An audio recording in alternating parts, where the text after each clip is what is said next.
Hey everyone, welcome back to Racing for Mental Health. My name's Jose and I'm a sim racer here in Miami. Today I'm comparing the Simucube Sport to the Fanatec CSW 2.5. I spent nearly a year and a half on the 2.5 and I've recently now over the last 2 weeks have been testing out the Simucube Sport. So being able to have a direct drive now on my personal rig where I'm able to completely eliminate all other distractions and just focus on that, I've now been able to really tell the difference. I went from a standpoint of I don't really ever need a direct drive because I really just felt that it was more weight, and it wasn't until I had it on here that I was really able to just focus and hone in on what the direct drive system was and what the benefits were. When you're coming into a corner, whether it's a gear-driven wheel or whether it's a direct drive, you're going to introduce the wheel, and as you're coming out of the corner, you're either going to let the car push, or you're gonna have to, consciously and manually start undoing the wheel so that you can point the car where it needs to go to maintain it on the proper racing line. What ends up happening with the gear-driven wheels is that when you start undoing the wheel, naturally that gear is gonna lose tension. So going this way, introducing the wheel and opening up the wheel, the level of friction and the level of weight, it's different. It might be minimal. The higher you go on quality, I guess, or, depending on the system that you're using, that's really when you're going to feel it's either like a notchiness or you're going to feel that slight bit of losing weight. And I guess what ends up happening is that it's almost confusing. It's almost like the muscle strength that you're using is different. So it kind of messes with your brain. Now it kind of makes sense to me that all these like random spin outs that I've been having and coming into a corner, or you hit a curb, or you're trying to fight with somebody, all those little micro movements, if the weight isn't the same, those micro movements could actually be a lot more intense than you anticipate or that you intended to be.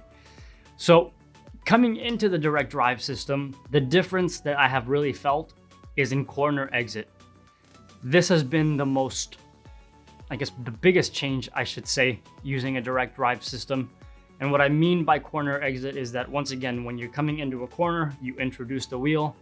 And when you're coming out of the corner, instead of that belt-driven system where the weight kind of changes, now with a direct drive system, you're feeling the same amount of weight, the same amount of torque going back and forth.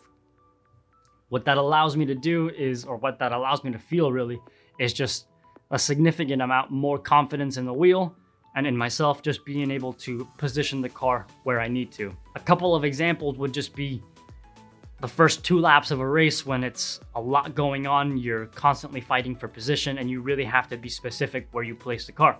There's a lot going on, so you don't really have a whole lot of room for error when you're coming into a corner or coming out of a corner.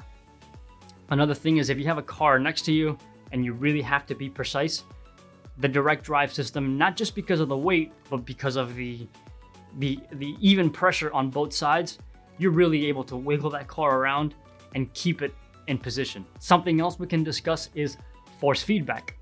Going back to the Fanatec system, when I first took it out of the box, I didn't really know anything about feedback. I had just gone from a Logitech G29 on Gran Turismo Sport, and when I finally made the decision to go with Fanatec, I was able to go and get the base. I got several steering wheels and the pedals, so the whole system was set up. But again, I didn't know a whole lot about setting up force feedback or tuning it. So at first, the CSW system felt just terrible. It felt like, I don't know if you've driven the the SRT Tomahawk on Gran Turismo Sport. It's just a crazy fake car that produces force feedback that doesn't even make sense, but it's on a G29, it rattles like crazy, and that's exactly what the Fanatec felt like. I had just spent $1,800 on this whole thing. I was almost about to just put it back in the box and send it back because it was just crap.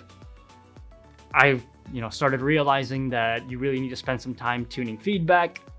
Then comes into third-party software like IRFFB that really helps out with the seat of the pants effect. So if you're sliding through a corner or the rear gets loose, that third-party software really just helps to kind of understand the feedback a little bit better.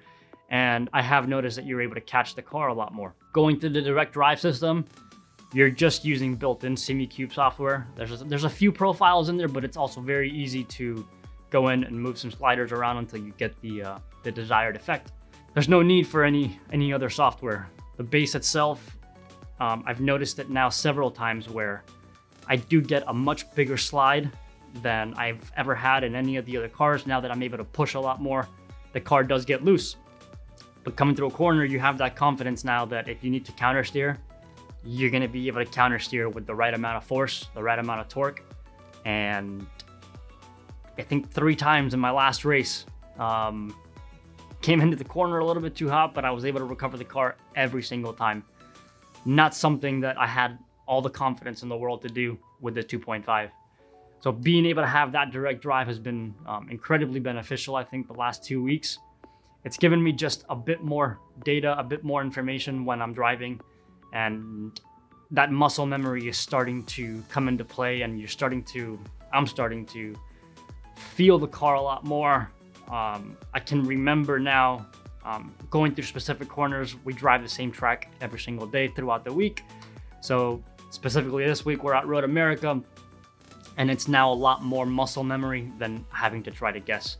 And I think that that's really what the direct drive has given me. It's just a tremendous amount more confidence.